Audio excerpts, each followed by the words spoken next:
इसमें जब ये बुक स्टार्ट होती है तो स्टार्टिंग वाले फर्स्ट पेज पे आना, फर्स्ट चैप्टर पे नहीं आना। स्टार्ट होती है तब फर्स्ट पेज पे आना। फर्स्ट पेज पे ऐसे लिखा हुआ मिलेगा चरक संहिता। जैसे ही पहला पेज कवर के बाद में पलटोगे तो फर्स्ट पेज नजर आएगा, उसमें बड़ा सारा चरक संहिता लिखा हुआ मिलेगा।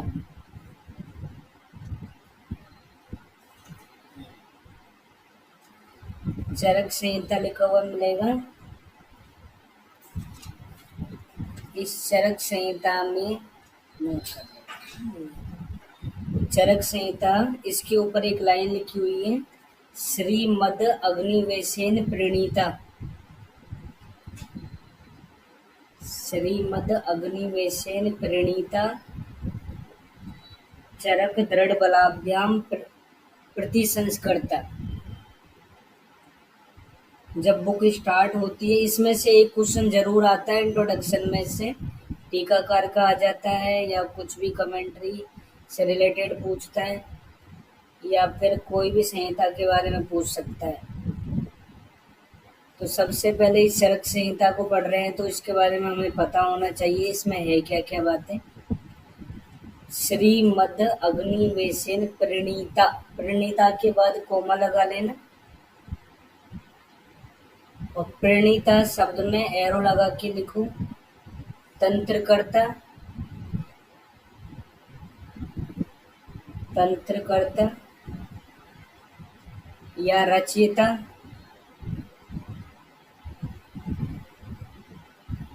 या सूत्रकार। तंत्रकर्ता, रचयिता, सूत्रकार और प्रणीता लिखा हुआ ही है। तो अगर ऐसे पूछते हैं कि चरक संहिता का रचयिता कौन है, लेखक कौन है, तो इसका आंसर रहेगा अग्निवेश। इस चरक संहिता का जो पुराना नाम था वो अग्निवेश तंत्र था। चरक संहिता का जो पुराना नाम था वो अग्निवेश तंत्र था।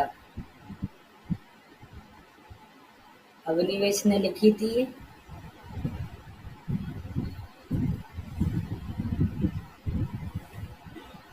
दूसरी बात है इसमें चरक दृढ़बल, ये दोनों इसके प्रतिसंस्कर्ता है।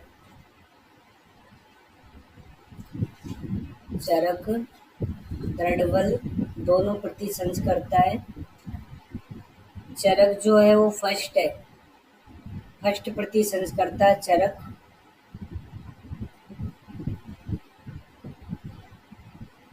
सेकंड प्रतिसंस्कर्ता दृढ़बल।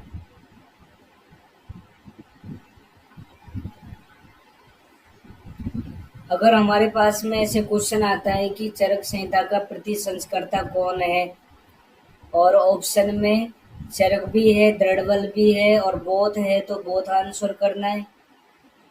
और अगर इन दोनों में से एक आंसर करना पड़े तो फर्स्ट आंसर चरक करना। चरक मोर करेक्ट आंसर है। तो चरक जो नाम लिखा है उसमें एरो लगा के लिख लो।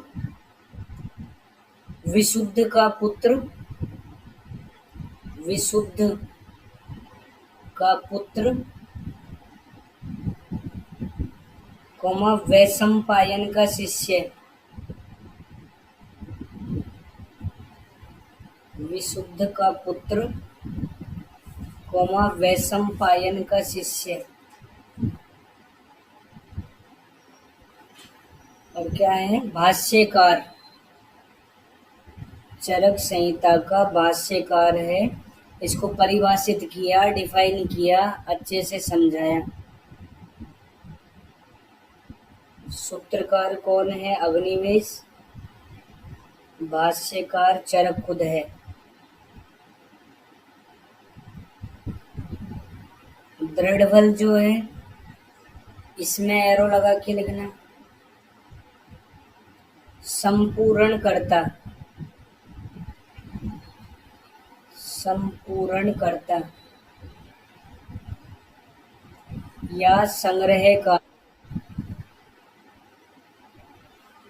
संपूर्णकर्ता या संग्रहकार, ये दृढ़ बल है। अब आप है ना इसमें 2-4 पेज पलट लो, 2-4 पेज पलट लो। मेरे पास पुरानी वाली बुक है, इसके अंदर है ना पेज नंबर ऊपर इंट्रोडक्शन वाला पार्ट है, उसमें 9 नंबर का पेज है, और जो नई बुक है ना उसमें 7 नंबर का पेज है। इंट्रोडक्शन वाला जो पार्ट है उसमें पुरानी बुक में तो ऊपर 9 नंबर का पेज, ऊपर 9 लिखा हुआ मिलेगा, और नई बुक में 7 लिखा हुआ मिलेगा। तो इसमें एक श्लोक है, उस स्टार्टिंग है उसकी, यथा ही भास्करस्य षोडश शाखा।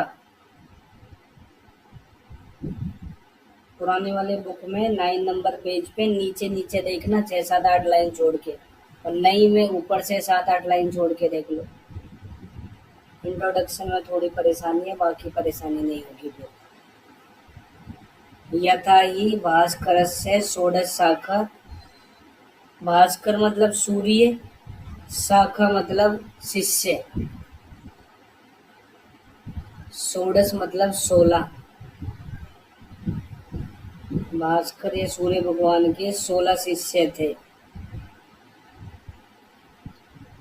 इनके नाम 7-8 लाइन छोड़ के पढ़ो। धन्वंतरी से जो लाइन शुरू हो रही है वहां से मार्क करना है। धन्वंतरी 7-8 लाइन छोड़ लो, 4-5 लाइन छोड़ के, 7-8 लाइन छोड़ के। धन्वंतरी, दिवोदास, काशीराज, अश्विनी सुतौ, नकुल, सहदेव, आर्की, च्यवन, जनक, बुद्ध, जाबाल, जाजली, पेल, करब, अगस्त्य। ऐसे 16 नाम है इनके। इनको क्या बोलते हैं नेक्स्ट लाइन में? षोडश व्याधि नाश का। 16 व्याधि नाशक है ये सारे के सारे, हर किसी रोग को नष्ट करने में सक्षम है। अब इन सब ने अपने अपने ग्रंथ बनाए, तो इसका आपसे मैचिंग का क्वेश्चन भी पूछ सकते हैं, या एक लाइन का भी पूछ सकते हैं। तो फर्स्ट लिखा है चिकित्सा तत्व विज्ञान, नेक्स्ट लाइन में चिकित्सा तत्व विज्ञान। इसके रचयिता है नेक्स्ट लाइन में धन्वंतरी। धन्वंतरी जी ने चिकित्सा तत्व विज्ञान लिखा। तत्व शब्द पे मार्क कर लो, अंडरलाइन कर लेना। तत्व के नीचे मार्क कर लो अंडरलाइन, और धन्वंतरी में वंत के नीचे अंडरलाइन कर लेना। वंत, वंत और तत्व मिलता जुलता शब्द है, दोनों के अंदर तय और वह शब्द पूरा लिखा हुआ है, ऐसे ही पहचानना है इसको।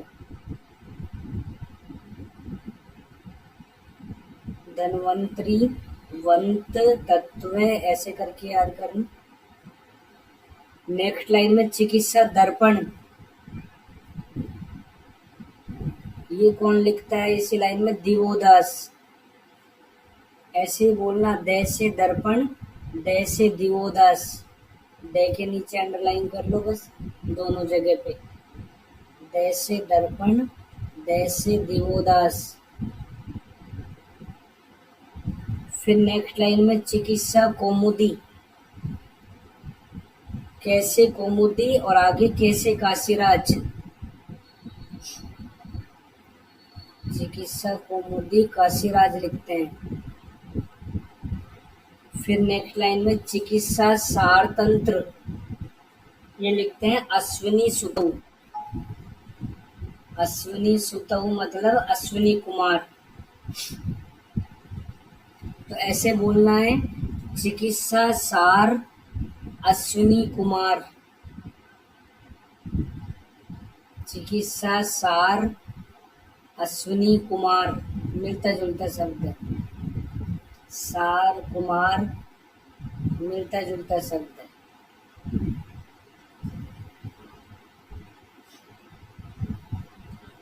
अश्विनी कुमार दो हुए हैं, दो ट्विंस ब्रदर थे, इनके नाम लिखो ना सत्य। अश्विनी कुमारों के नाम ना सत्य, ना सत्य, कोमा दस्र, दै आधा सह सड़क त्रै त्रिशूल। अश्विनी कुमारों के नाम ना सत्य और दस्र, ये दो नाम है इनके। इनके पिता का नाम सूर्य, माता का नाम छाया।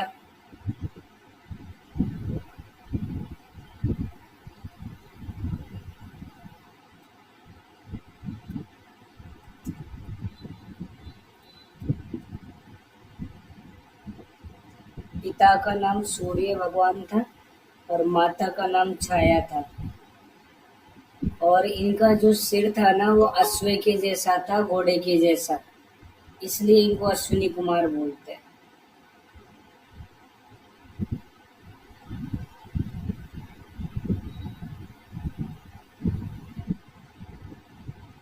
इन्हीं के लिए एक छोटा सा शब्द यूज में लिया जाता है, लिखो देवा नाम भिसजऊ, देवा नाम भिसजऊ, औ की मात्रा लगा देना, देवा नाम भिसजऊ, देवताओं के वैद्य, देवा नाम भिसजऊ।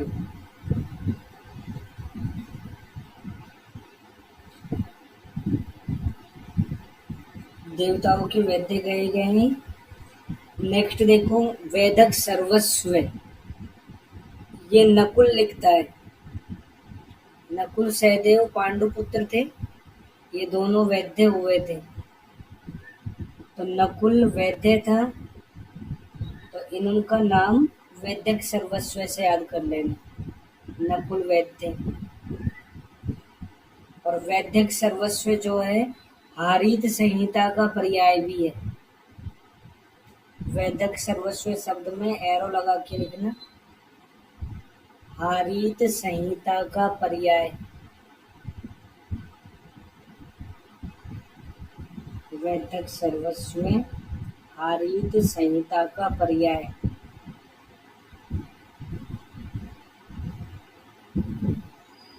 नेक्स्ट सहदेव, सहदेव की ग्रंथ का नाम है व्याधि सिंधु विमर्दन।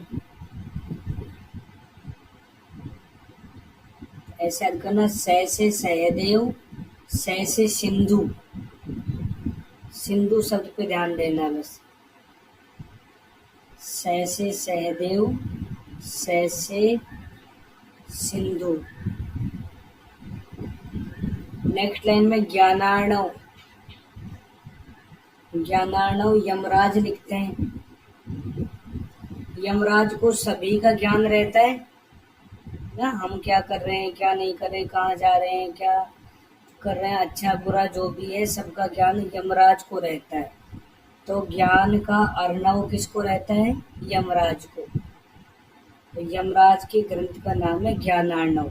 लेकिन जब हमने ऊपर नाम पढ़े हैं ना 16, उनमें सहदेव के बाद में आर की शब्द लिखा हुआ है। तो आर की जो है वो यमराज का पर्याय है।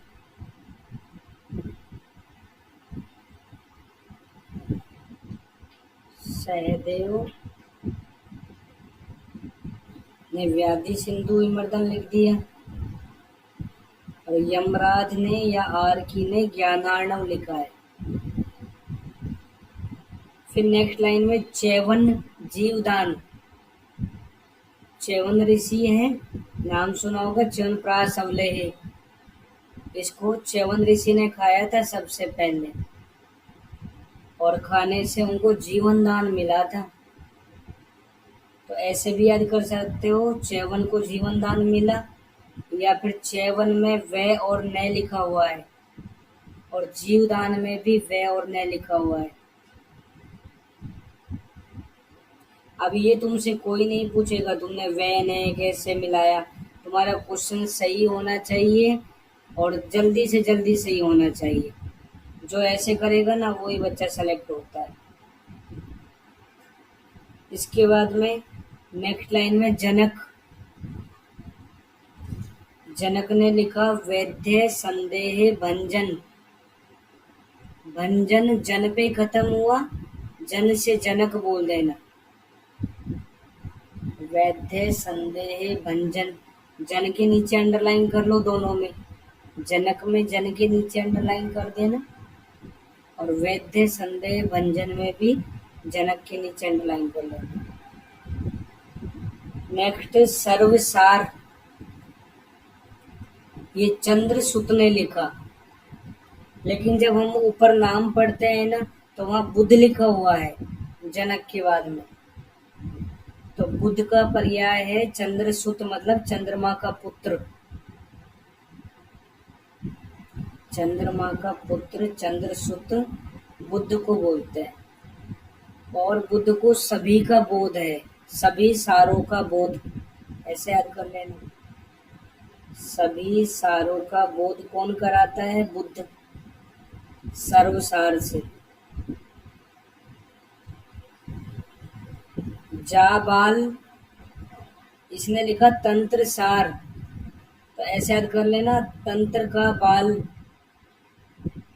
तंत्र का बाल।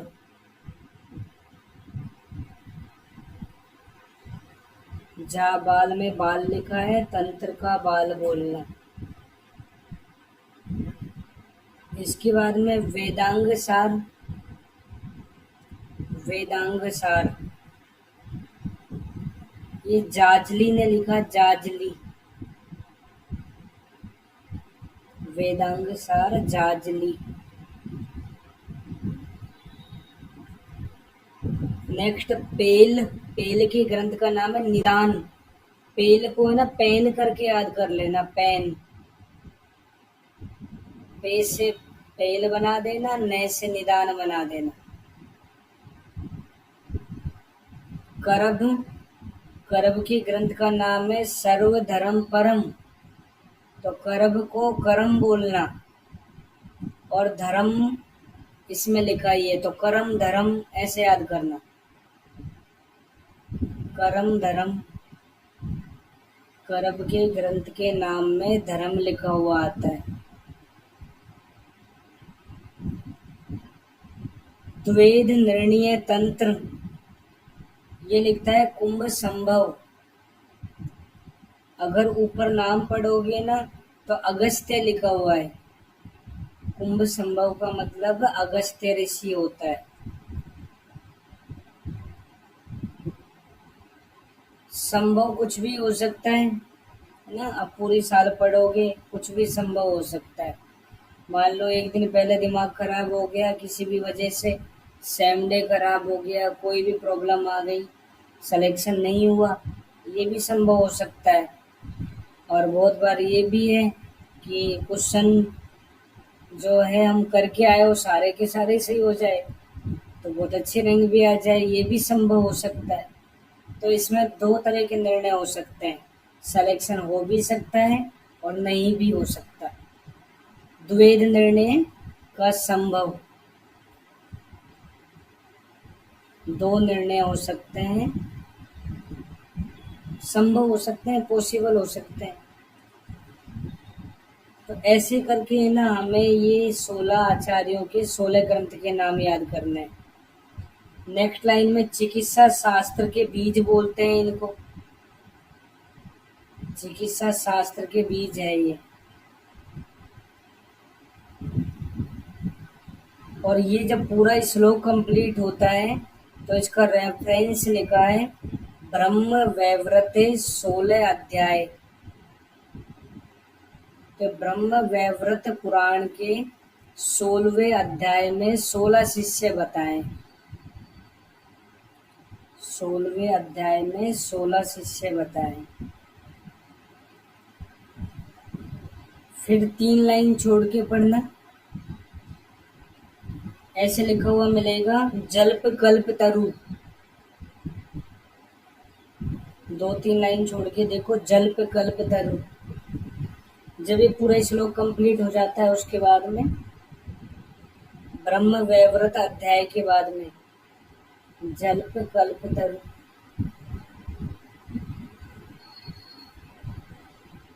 ये गंगाधर राय की टीका है।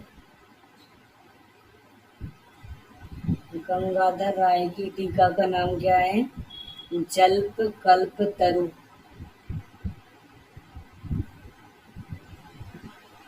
ऐसे याद कर सकते हैं, गंगा से जल बहता है, गंगा से जल बहता है, जल से जल्प कल्प तरु। फिर 1 लाइन छोड़ के पढ़ो। ऐसे लिखा हुआ मिलेगा अखिल शास्त्र विद्या कल्प द्रुम। अखिल शास्त्र विद्या कल्प द्रुम। तो इस पूरी लाइन में कल्प द्रुम के नीचे अंडरलाइन कर दो और जल्प कल्प तरु में भी कल्प तरु के नीचे अंडरलाइन कर दो। तो ये क्वेश्चन आता है कि चरक संहिता को अखिल शास्त्र विद्या कल्प द्रुम कौन से आचार्य ने कहा या कौन सी टीका में कहा गया है? याद हो जाएगा। कल्प तरु वाली टीका में कहा है कल्प वृक्ष के समान।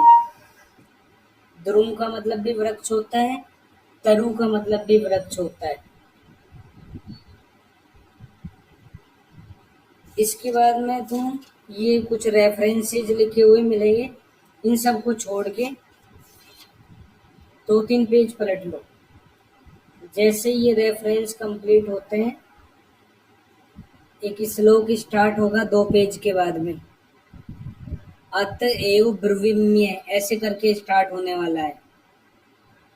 तो इसमें सूत्र स्थान शब्द ढूंढो। सूत्र स्थान यहां से पढ़ना है कंटिन्यू। सूत्र स्थान आद्य अध्याय। आद्य अध्याय का मतलब है फर्स्ट चैप्टर।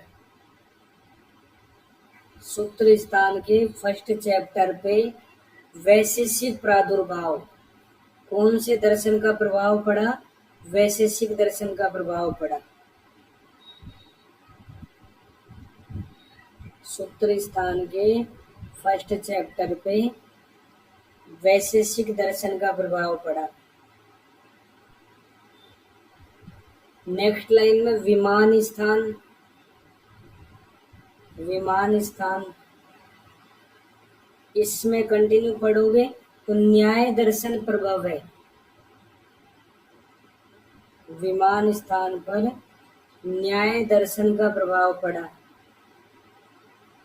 विमान न पे खत्म हुआ, न से न्याय दर्शन बोल देना। कंटिन्यू पढ़ते रहो। शारीर स्थान प्रथम अध्याय। शारीर स्थान के प्रथम अध्याय पे सांख्य उत्पत्ति, सांख्य दर्शन का प्रभाव पड़ा। सा से शारीर बोलना, सा से सांख्य बोलना। सा से शारीर, सा से सांख्य। इसी लाइन में सिद्धि स्थान वेदांत दर्शन। सिद्धि स्थान पर वेदांत दर्शन का प्रभाव पड़ा। इस चरक संहिता में ना 8 स्थान होते हैं। और सबसे लास्ट वाले स्थान का नाम क्या है? सिद्धि स्थान। तो सिद्धि स्थान जो है ना वो अंत का स्थान है, अंतिम स्थान है। और वेदांत में भी अंत लिखा हुआ है। सिद्धि स्थान अंतिम स्थान है, तो उसमें भी अंत लिखा हुआ है, और वेदांत में भी अंत लिखा हुआ है। ऐसे याद करना है इसको। अब ये जो दर्शन है इनके राइटर क्या क्या होते हैं वो लिख लो ऊपर पेज पे। ये बार बार आएंगे ये दर्शन। तो ऐसे लिखो, 6 आस्तिक दर्शन। 6 आस्तिक दर्शन कौन कौन से होते हैं? देखो, सबसे पहले वैशेषिक दर्शन, दूसरा न्याय दर्शन, उसके नीचे लिखना वैशेषिक के, इनके राइट लिखेंगे अभी। वैशेषिक दर्शन, न्याय दर्शन, सांख्य दर्शन,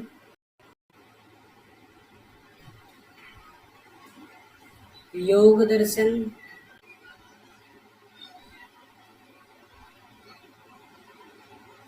मीमांसा दर्शन, मीमांसा मीमांसा दर्शन,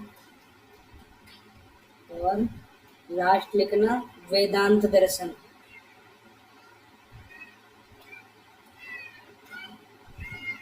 वैशेषिक में एरो लगा के लिखो, कणाद, कणात। वैशेषिक कै पे खत्म होता है, कैसे कणात शुरू कर देना। सांख्य में, न्याय दर्शन में एरो लगा के लिखो गौतम, गौतम ने लिखा है। इसके बाद सांख्य कपिल, सांख्य को सांख्य बोल देना, कैसे कपिल याद आ जाएगा।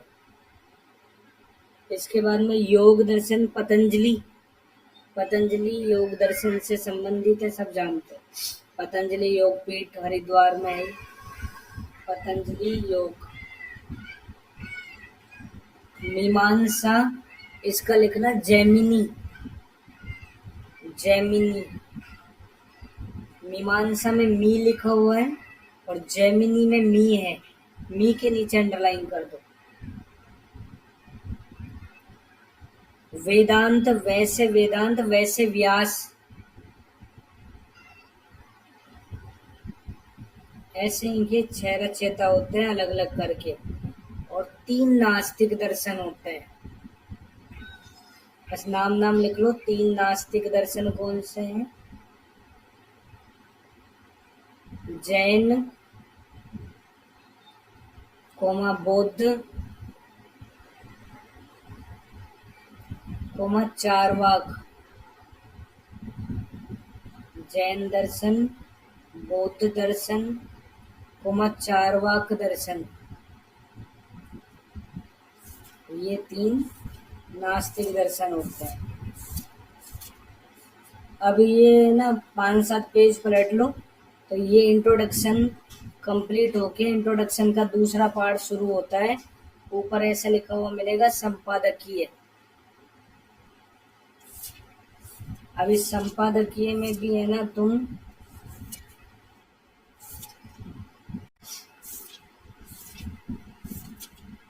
8-9 पलट लो। मेरी बुक में है ना ऊपर 40 नंबर का पेज है, पुराने वाले बुक में। अब नई वाली में मैं बताता हूँ।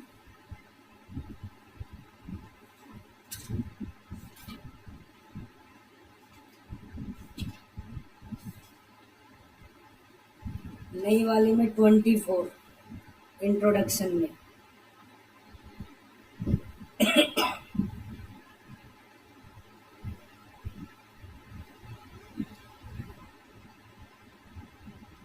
पुरानी में इंट्रोडक्शन में 40 नंबर का पेज है, नई में 24 नंबर का है। तो इसमें देखो दृढ़बल लिखा हुआ मिलेगा किसी पैराग्राफ की स्टार्टिंग में, दृढ़बल। दृढ़ बल के बारे में क्या कहा गया है? दूसरी लाइन में, इस संहिता के चिकित्सा स्थान के 17 अध्याय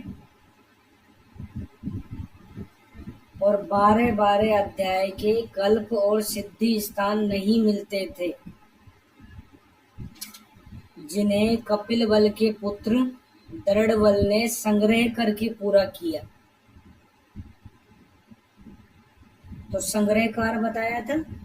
दृढ़ बल टोटल कितने चैप्टर ऐड करता है? 41। ऐसे लिख लो, कुल 41 अध्याय ऐड किए, जोड़े, कुल 41 अध्याय जोड़े। चरक संहिता में कुल 120 चैप्टर होते हैं, 120।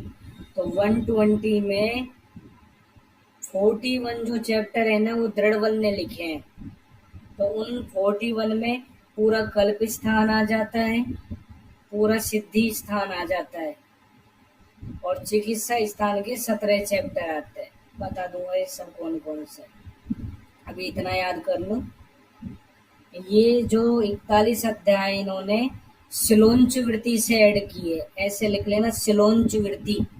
शिला लिखना सबको आता ही है, शिलोंच वृत्ति, शिलोंच वृत्ति।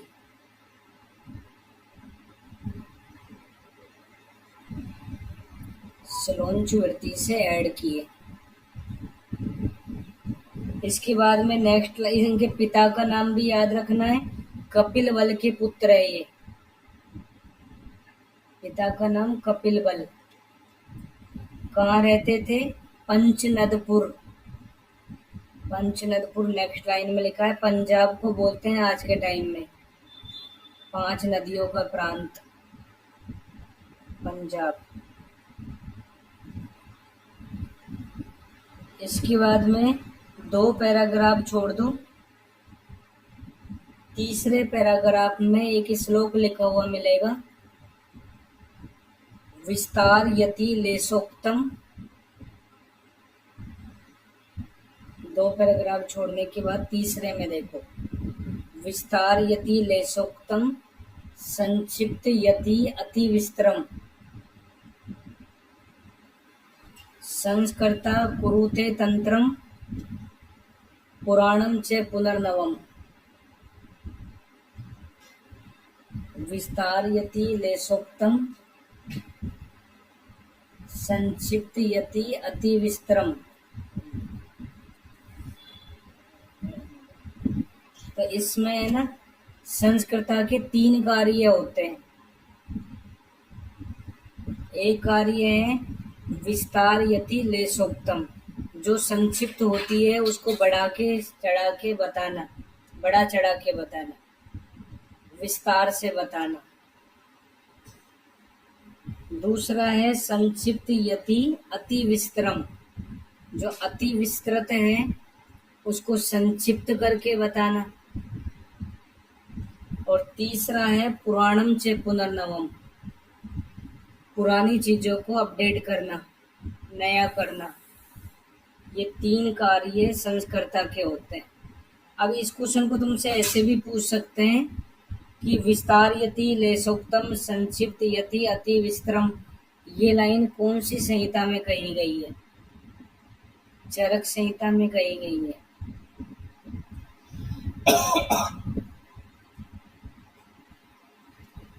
इसके बाद 2-3 लाइन छोड़ दो। नेक्स्ट पैराग्राफ में देखो, फर्स्ट लाइन में, इस संहिता में 4 प्रकार के सूत्र मिलते हैं। 4 प्रकार के सूत्र। पहला गुरु सूत्र है, दूसरा शिष्य सूत्र है, तीसरा प्रति संस्कृत सूत्र, चौथा एककीय सूत्र। गुरु सूत्र, शिष्य सूत्र, प्रति संस्कृत सूत्र, एककीय सूत्र। अब इनके एग्जाम्पल याद करना है। सूत्र का मतलब होता है क्वेश्चन, प्रश्न। अगर गुरु पूछ रहा है तो गुरु सूत्र हो गया, शिष्य पूछ रहा है तो शिष्य सूत्र हो गया, कोई दूसरे से डिस्कस करके बता रहे हैं तो प्रतिसंस्कृत सूत्र हो गया, और उसको छोटा करके बता रहे हैं तो वन वर्ड में बता रहे हैं तो एक ही सूत्र है। इस पूरी संहिता में गुरु का नाम है आत्रेय पुनर्वसु,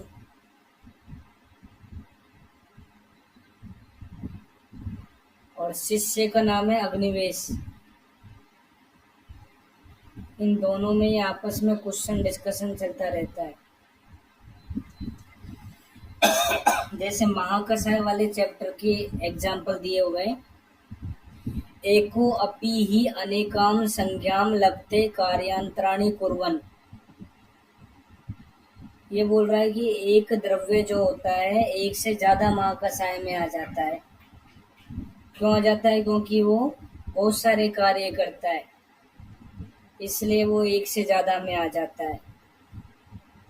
तो इस सूत्र को, इस एग्जाम्पल को कौन सा सूत्र बोलते हैं? तो इसमें एक देख के ना एक ही सूत्र मत कर देना। अब इसको ऐसे सोचना है, देखो आप सारे जो पढ़ने वाले हो, लगभग बहुत सारे बच्चे हो, सारे के सारे, है ना, और पढ़ाने वाला मैं अकेला ही हूँ एक। तो ऐसे सोच लो, गुरु एक ही होता है, शिष्य बहुत सारे होते हैं। तो एक शब्द आ जाए तो वो गुरु सूत्र में करना। फिर लिखा है शिष्य सूत्र।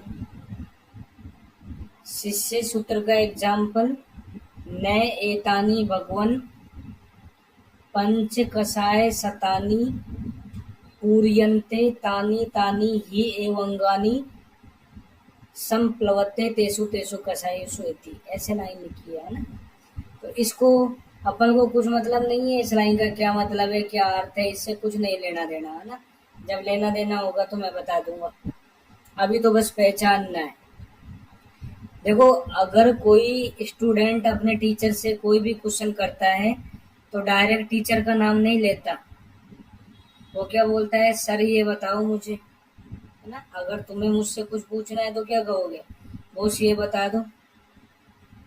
तो ऐसी अग्निवेश है ना, उसका बॉस और सर कौन था, ये कौन था, आत्रेय पुनर्वसु। तो इसलिए इसने उसके लिए भगवान शब्द लिखा है। तो जिस लाइन में भगवान लिखा हुआ आ जाए तो सोचना गुरु के लिए बात कर रहे हैं, गुरु के लिए बात कर रहे हैं। लेकिन बोलने वाला कौन है, भगवान। गुरु अपने लिए तो भगवान नहीं बोलेगा, शिष्य ही बोलेगा उसको। तो अग्निवेश बोलते हैं भगवान। इस तरह से तो ये 500 कषाय पूरे ही नहीं होंगे। अगर एक ओवरलैप हो रहा है, एक दूसरे में जा रहा है, एक नाम 4-5 जगह रिपीट हो रहा है, तो ऐसे 500 तो कंप्लीट नहीं होने वाले। बस भगवान से पहचानना। अब तीसरा है प्रतिसंस्कृत सूत्र। इसमें लिखा तम उवाच भगवान आत्रेय भगवान, यहाँ पे भी आ गया। ये है ना एग्जाम्पल, ये पेटेंट है ना। ये जब भी आएगा तो इसका यही प्रतिसंस्कृत सूत्र आंसर करना है। तो अब इसको ऐसे समझना है, जैसे मान लो आज मैंने तुम्हें पढ़ाया, तो अब तुम क्या करोगे, जब आपस में जाके पढ़ोगे तो ऐसे कहोगे कि आज तो देवेश बोस ने ये पढ़ाया, ऐसे बोलोगे ना जब आपस में बात करोगे। तो नाम भी ले रहे हो मेरा और कुछ सम्मान सूचक शब्द भी बोल रहे हो। तो जब हमारे टीचर का नाम हम किसी सम्मान के साथ में बोलते हैं तो वो प्रतिसंस्कृत सूत्र है, किसी दूसरे को बता रहे हैं। तो इसमें भगवान भी आ गया और आत्रेय भी आ गया। तो जब दोनों बातें आ जाती हैं तो प्रतिसंस्कृत सूत्र का एग्जाम्पल होता है किसी दूसरे को बता के उसमें हम हमारे तरफ से कुछ नई बात इनपुट देना, वही प्रतिसंस्कार होता है। इसके बाद फोर्थ है एक ही सूत्र। एक ही का मतलब वन वर्ड, मतलब बड़ी बात को छोटी बात में कन्वर्ट करना। जैसे लिखा है आत्मजय पुरुष है, रोगस्य आत्मजा कारणम ही से। अगर पुरुष आत्मा से होता है तो उसे आत्मज पुरुष बोलते हैं, मतलब पुरुष की या रोग की उत्पत्ति में कारण यदि आत्मा होता है तो वो या तो आत्मज पुरुष है या आत्मज रोग है। तो उनके लिए हम शॉर्ट में आत्मा पूरा नहीं बोलेंगे।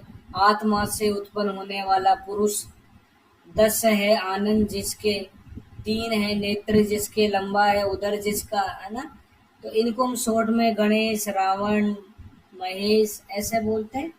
तो ऐसे ही यहाँ पे हम आत्मज बोल देते हैं। तो ऐसा एग्जाम्पल आ जाए तो ये एक ही सूत्र का करना है। अब इसके बाद में नेक्स्ट लाइन से टीकाकार स्टार्ट होता है। टीकाकार वो नहीं है जो टीका लगाते हैं ना। टीकाकार का मतलब होता है कमेंट्री करने वाले, उस बात को समझाने वाले, वो टीकाकार होता है। इसमें अब तुम 2 पैराग्राफ छोड़ दो और 1 नंबर वाले पे आना, पातंजल वार्तिक। 1 नंबर करके पातंजल वार्तिक लिखा हुआ है।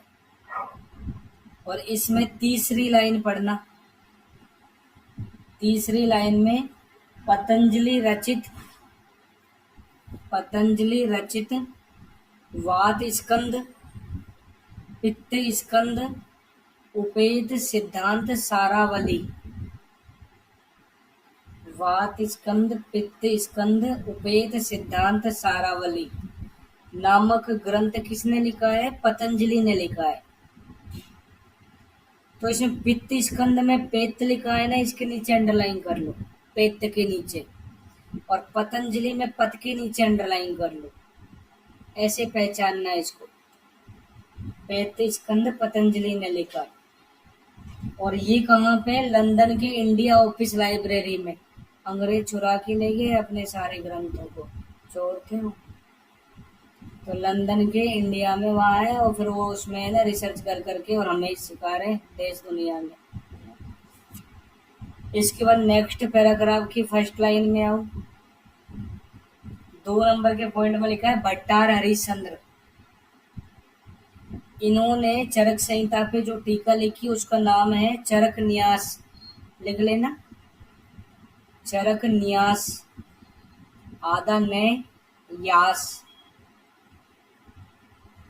चरक न्यास के रचयिता कौन है? भट्टार हरिश्चंद्र। चंद्र में आधा न लिखा हुआ है, आधे न के नीचे अंडरलाइन कर लो। और न्यास में भी आधा न है। इस टीका में एरो लगा के लिखो, सबसे पुरानी टीका,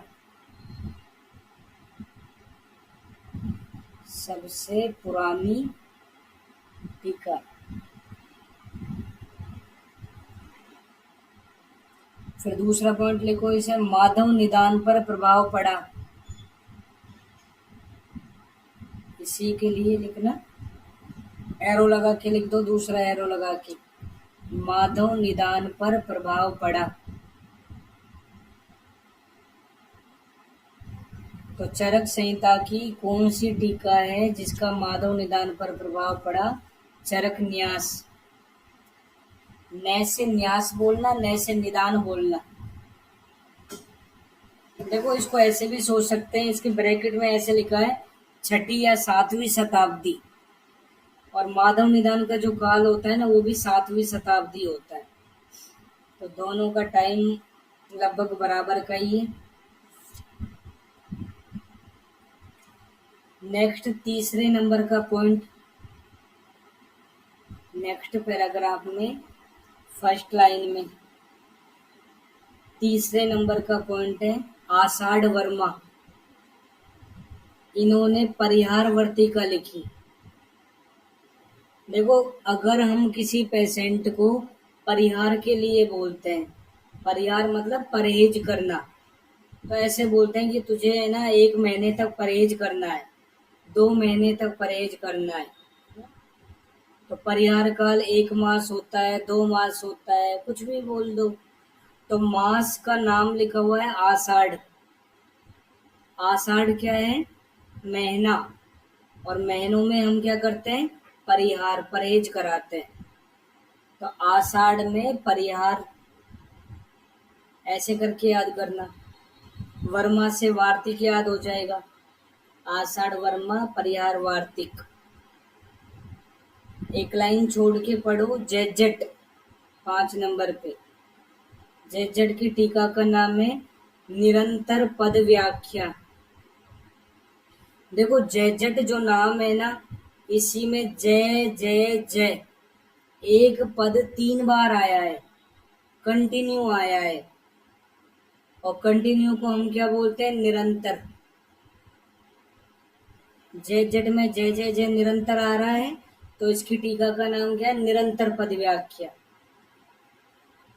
और ऐसे भी लिख लेना, संपूर्ण बृहत तरी पर टीका लिखी। जेजेट ने एरो लगा के लिख लो, संपूर्ण बृहत तरी पर टीका लिखी। अब ऊपर पॉइंट लिखो, बृहत त्री में क्या आता है? बृहत और त्रे त्रिशूल, यह यदि में ई की मात्रा बड़ी, बृहत त्रेयी। 3 संहिताएं आती हैं, चरक कोमा सुश्रुत कोमा वाग्भट। बृहत त्री में चरक सुश्रुत वाग्भट। और वाग्भट के ब्रैकेट में लिख लेना अष्टांग संग्रह व अष्टांग हृदय। अष्टांग संग्रह व अष्टांग हृदय।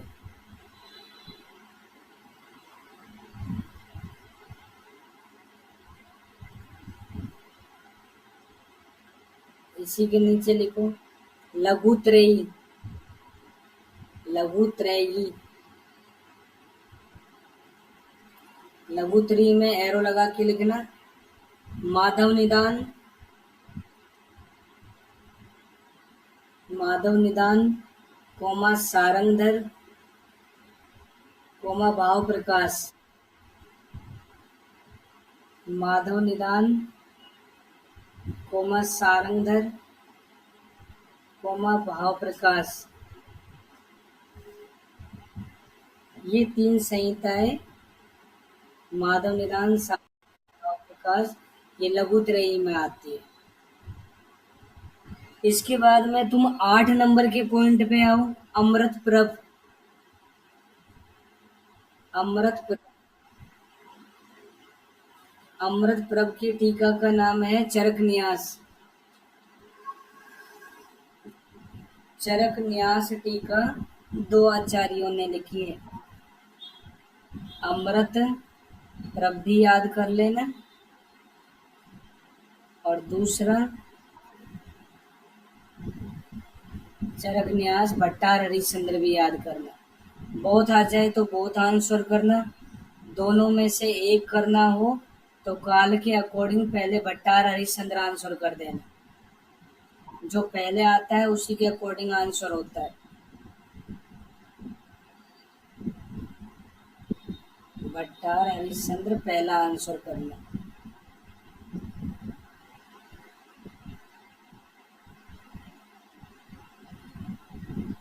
इसके बाद में 9 नंबर पे नरदत्त। नरदत्त इन्होंने बृहत तंत्र प्रदीप लिखा है। बृहत तंत्र प्रदीप में देखो आधा तय और तय लिखा हुआ है, ऐसे नरदत्त में भी लिखा हुआ है। बृहत तंत्र प्रदीप नरदत्त लिखता है। और ये क्या थे? चक्रपाणी दत्त के गुरु। अगली लाइन में लिखा चक्रपाणी के गुरु का नाम क्या था? नरदत्त। नेक्स्ट गैदास, 10 नंबर का गैदास। इन्होंने चरक पे टीका लिखी, उसका नाम लिख लो चरक चंद्रिका। चरक पर चरक चंद्रिका।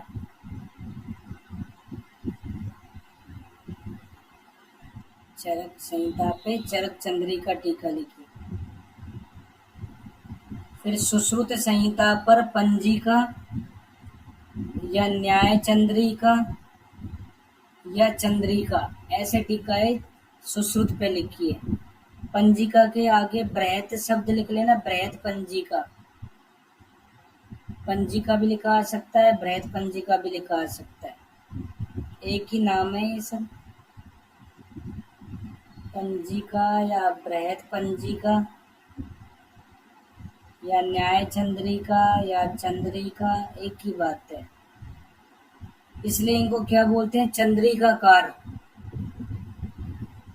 जयदास को चंद्रिकाकार बोलते हैं। इनकी जो टीका है उनके नाम में चंद्रिका आता है, चंद्रिकाकार की उपाधि दी गई है। इसके बाद में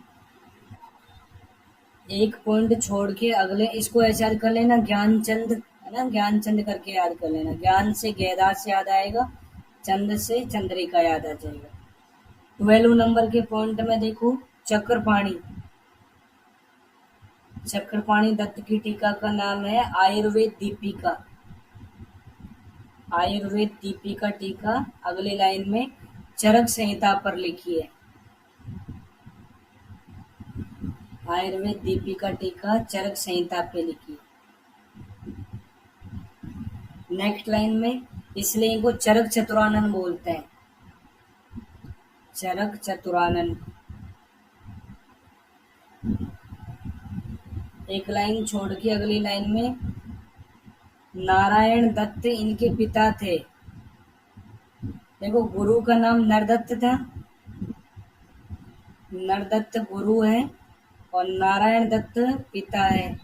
नर और नारायण दोनों की बात करते हैं तो नारायण बड़ा है, और पिता गुरु की बात करते हैं तो पिता बड़ा है। सबसे पहला गुरु माता पिता ही होते हैं, तो जो बड़ा है ना उसी के लिए कर देना, इसमें भी कंफ्यूज मत हो जाना।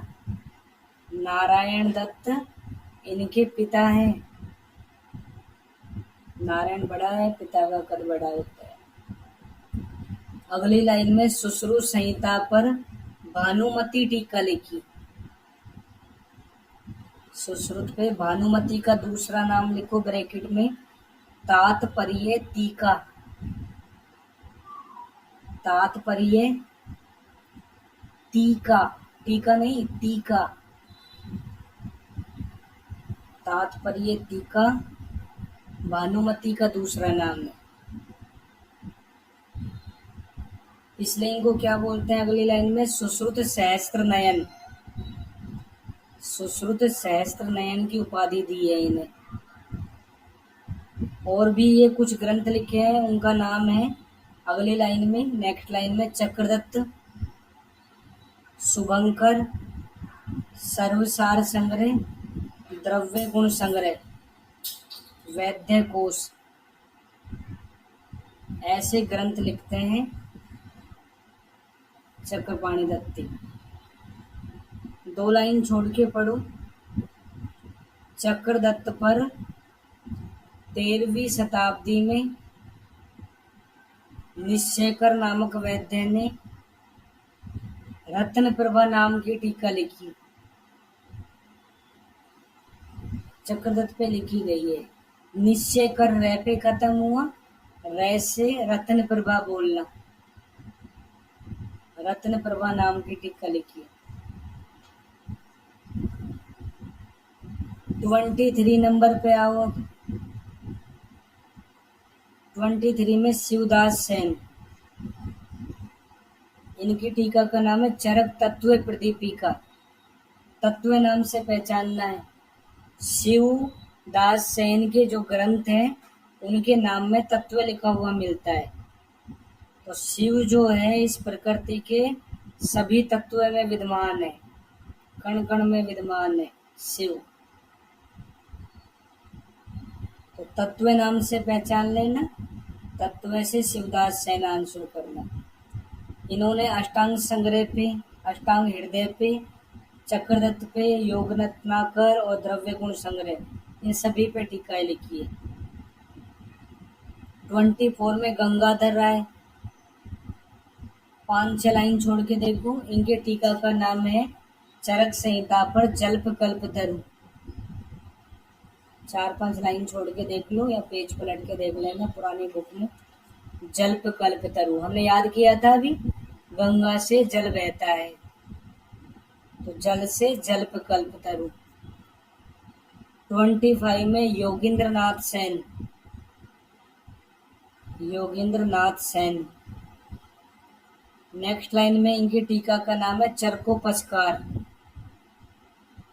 योग से उपकार होता है, योग से उपकार होना, उपस्कार में उपकार लिखा है। खुद का भी हो सकता है, दूसरे का भी हो सकता है योग करने से। 27 में ज्योतिष चंद्र सरस्वती, ज्योतिष चंद्र सरस्वती, इनकी टीका का नाम लिखो चरक प्रदीपिका, चरक प्रदीपिका। चरक तत्व प्रदीपिका पूछता है तो शिवदास सेन, और चरक प्रदीपिका पूछता है तो ज्योतिष चंद्र सरस्वती। ऐसे याद करना, दीपक की ज्योति, दीपक की ज्योति। 28 में अविनाश चंद्र, अविनाश चंद्र, इन्हीं ने क्या काम किया, चरक संहिता का अंग्रेजी में अनुवाद किया। ऐसे अंग्रेजी बोल दो, ऐसे अविनाश चंद्र बोलना, इंग्लिश ट्रांसलेशन किया। अब तुम्हें ना 31 नंबर का पॉइंट देखो, ये कंप्लीट होने के बाद में 3 पैराग्राफ छोड़ दो। 31 के बाद में 3 पैराग्राफ छोड़ो और उस पैराग्राफ में आओ जिसमें स्टार्टिंग में लिखा है इस निबंध की पूर्ति के लिए।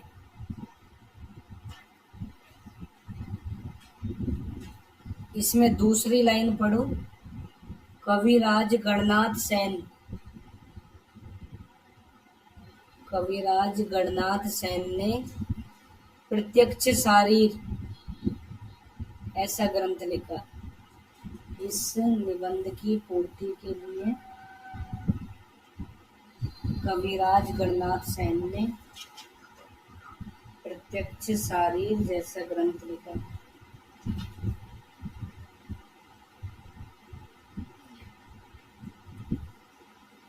कविराज गणनाथ सेन, इनके ग्रंथ का नाम है प्रत्यक्ष शारीर। तो गणना है ना, हम प्रत्यक्ष की कर सकते हैं, अप्रत्यक्ष की गणना करना संभव नहीं है, असंख्य होते हैं। तुम जो दिख रहे हो मुझे, मैं उन्हीं की काउंटिंग कर सकता हूँ। इसके अलावा बहुत सारे लोग हैं दुनिया में, सबको काउंट करना पॉसिबल नहीं है। तो प्रत्यक्ष की गणना ऐसे याद कर लेना। दूसरा सिद्धांत निदान भी लिखता है, ये लिख लो सिद्धांत निदान, सिद्धांत निदान, प्रत्यक्ष की गणना का सिद्धांत, एक लाइन से याद हो जाएगा। प्रत्यक्ष की गणना का सिद्धांत, प्रत्यक्ष से प्रत्यक्ष शारीर, गणना से गणनाथ सेन, और सिद्धांत से सिद्धांत निदान। कंटिन्यू पढ़ते रहो। नेपाल राजगुरु स्वर्गीय पंडित हेमराज शर्मा, इन्होंने काश्यप संहिता का उपोद्घात किया। काश्यप संहिता नेपाल से प्राप्त हुई है, पांडुलिपि में मिली है ये हमें। हेमराज शर्मा जी ने इसको उपोद्घात किया, कन्वर्ट किया, सही तरह से संभाल के रखा, समझाया। इस काश्यप संहिता का किसी को दूसरा नाम पता है तो बताओ।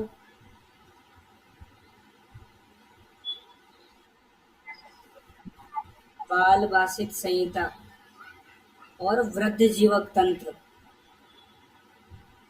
बाल भाषित संहिता या वृद्ध जीवक तंत्र।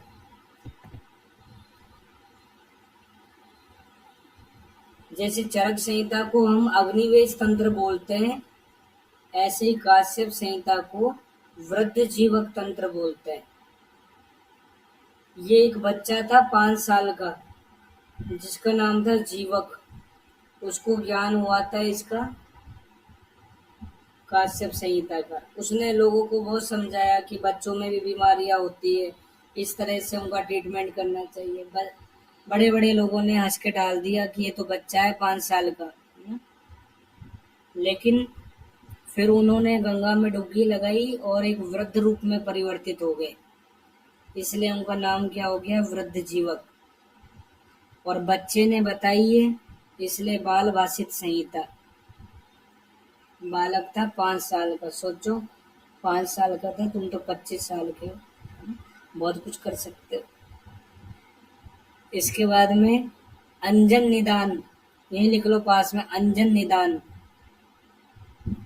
अंजन निदान ऐसे अग्निवेश, अग्निवेश लिखता है, ऐसे अंजन निदान, ऐसे अग्निवेश।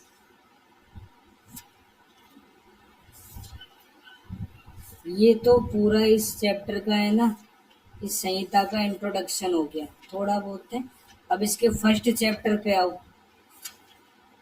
15-20 चैप्टर इंडेक्स वगैरह सबको पलटते हुए पहले चैप्टर पे आ जाओ। चरक संहिता का पहला चैप्टर, वहां लिखा है चरक संहिता सविमर्श विद्योतनी टीका।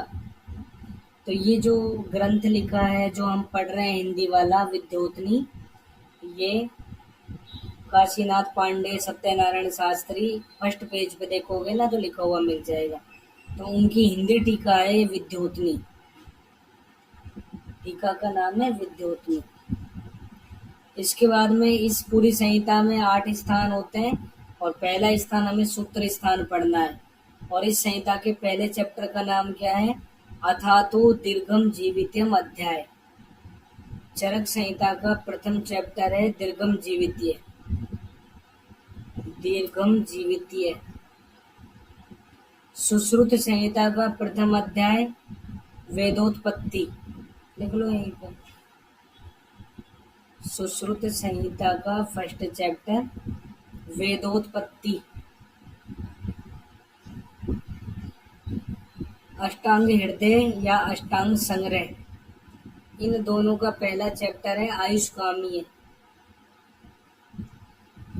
अष्टांग हृदय व अष्टांग संग्रह दोनों के फर्स्ट चैप्टर का नाम आयुष्कामीय है, पता होना चाहिए। ये दीर्घम जीवितीय जो शब्द है ना, इसमें एरो लगा के लिख लो, 8 पद है। दीर्घम जीवितीय शब्द में कितने पद होते हैं, 8 पद होते हैं। फिर मंगलाचरण लिखा है भास्करम भारती, भास्कर भारती। उसी वर्ड के चैप्टर के नाम के नीचे एक लाइन छोड़ के देखना, इति है इस महा भगवान आत्रेय भास्करम भारती, छोटा सा लिखा है। इससे इसके मंगलाचरण की शुरुआत होती है। दूसरी लाइन में गणेश नाम, गणेश जी की भी स्तुति करने के लिए बोलता है। और अथ शब्द का मतलब क्या होता है, मंगलकारी, कल्याणकारी बातें जो है वो अथ शब्द से जानी जाती है। विमर्श में देखो फर्स्ट लाइन में, ग्रंथ आदौ ग्रंथ मध्य ग्रंथ अन्ते च मंगलम आचरणीयम इति शिष्टाचार है। ग्रंथ के पहले, बाद में, मध्य में जो भी हम बातें अच्छी अच्छी बातें करते हैं वो सब क्या है, शिष्टाचार है। अभी जो ये विमर्श का पैराग्राफ चल रहा है, इसमें तुम्हें ना इस पैराग्राफ के कंप्लीट होने पर नीचे से ना 15-20 लाइन छोड़ के देखो, 8 स्थानों के नाम लिखे हुए मिलेंगे। सूत्र, निदान, विमान, शारीर, इंद्रिय, चिकित्सा, कल्प। सेकंड नंबर के पेज पे भी देख सकते हो, नीचे से 7-8 लाइन छोड़ के, या इस पैराग्राफ के कंप्लीट होने पर नीचे से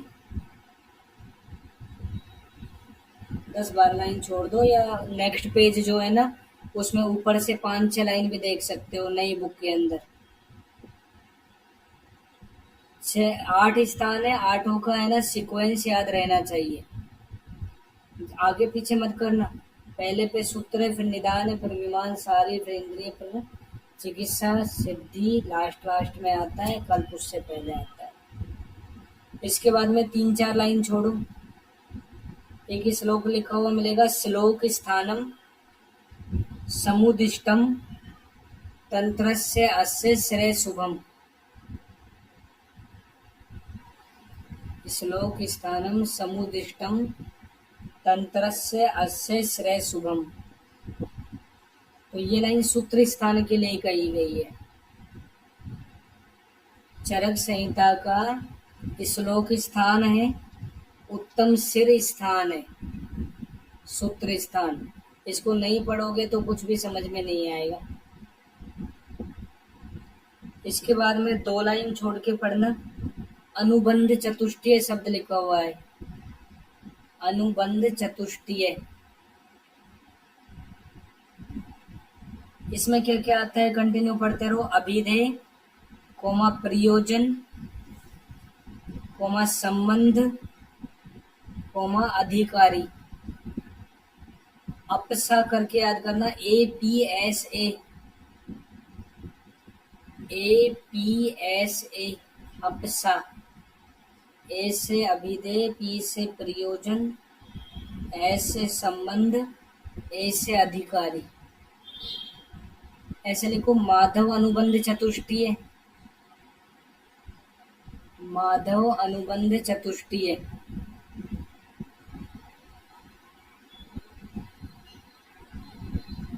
इसमें एरो लगा के लिखो। निदान कोमा लक्षण,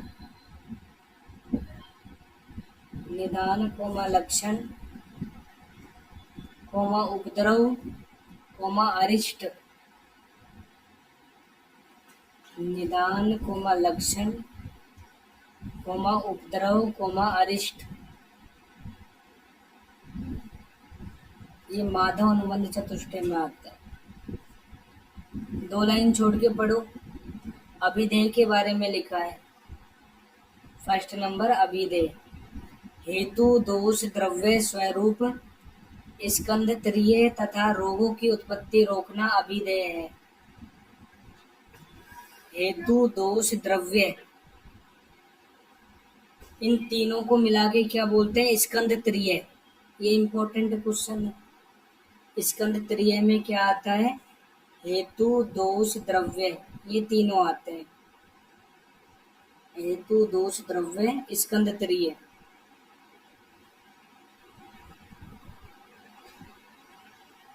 ऊपर लिखो त्रिस्कंध, त्रिस्कंध। एरो लगा के लिखो। हेतु, लिंग, औषध, हेतु, लिंग, औषध, इन तीनों को मिला के त्रिस्कंध बोलते हैं। त्रिस्कंध दह धनुष पे खत्म होता है, औषध भी दह पे खत्म होता है।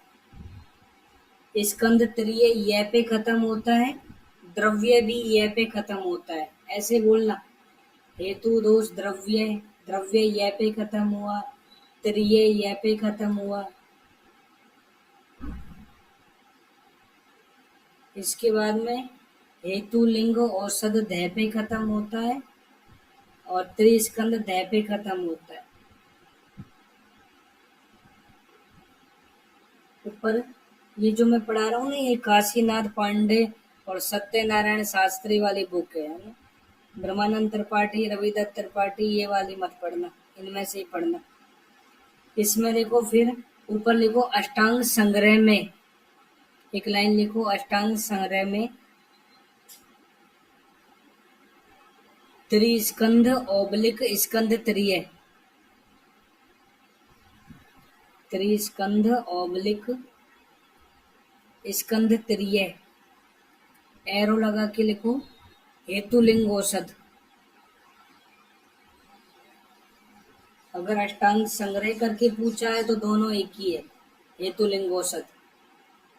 लेकिन अगर अष्टांग संग्रह नाम नहीं है तो अलग अलग बोलना। नेक्स्ट लाइन है प्रयोजन। धातु, साम्य, क्रिया, च उक्ता तंत्रस्य अस्य प्रयोजनम। सब जानते हो, पहले चैप्टर में भी लाइन भी आ जाएगी। इस तंत्र का प्रयोजन है धातुओं को साम्य अवस्था में लाना। नेक्स्ट, संबंध, वाच्य और वाचक का जो संबंध होता है, मैं पढ़ा रहा हूँ तुम सुन रहे हो, ये वाच्य वाचक संबंध है। अधिकारी, अधिकारी यहाँ पे लिखा है ब्राह्मण, राजन्य, वैश्य, कोई भी अध्ययन कर सकता है, किसी भी वर्ण का अध्ययन कर सकते हैं।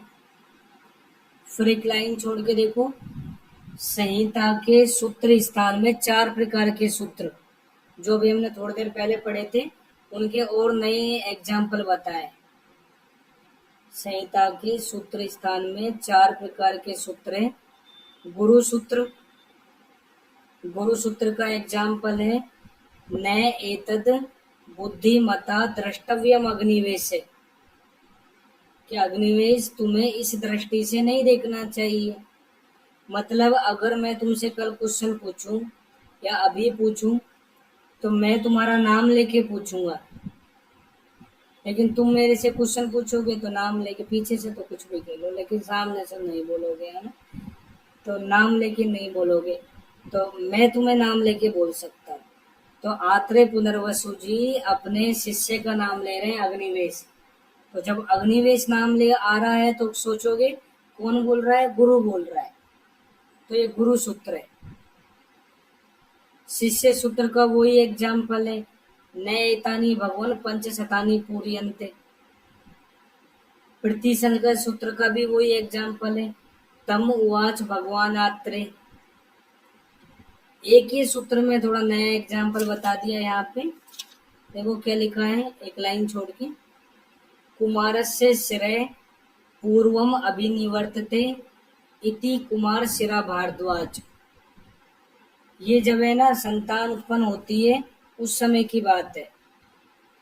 तो भारद्वाज ऋषि बोलते हैं कि कुमार जो होता है बालक, उसका सिर पहले बनता है, गर्भ के अंदर अंग प्रत्यंग बनते हैं, तो इसलिए भारद्वाज का नाम ही क्या रख दिया, कुमार शिरा भारद्वाज। तो ये एक वन वर्ड वाला शब्द हो गया, कुमार शिरा भारद्वाज। इसने बोला था कि कुमार का सिर पहले बनता है, तो ये एक ये सूत्र है। ठीक है, आज